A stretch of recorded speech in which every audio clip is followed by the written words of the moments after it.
In the fall of 1980, two hikers, friends since high school, planned a weekend backpacking trip into the Sierra Nevada mountains.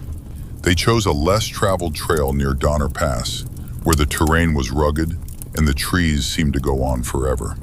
They weren't amateurs.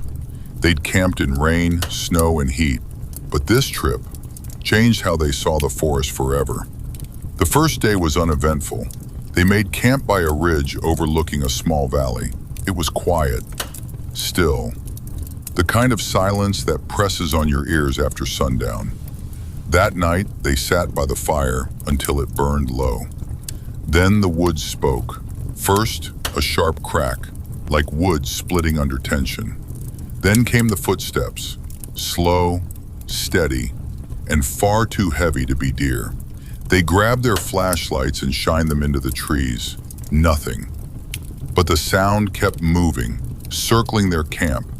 When morning came, they found massive footprints near their tent, over 16 inches long, wide, bare, human-shaped, but far too big to belong to a person. One of the prints had landed on a rock and crushed it into the soil. They didn't talk. They just packed up and headed out. That's when the real fear set in. They weren't alone. Something was moving through the trees beside them. Never seen but always heard, just beyond their line of sight. Whenever they stopped, it stopped. Whenever they turned, it was still.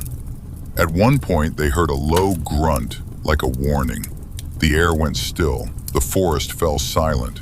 They picked up their pace. The thing matched them, all the way down the mountain. By the time they reached their truck, it was late afternoon.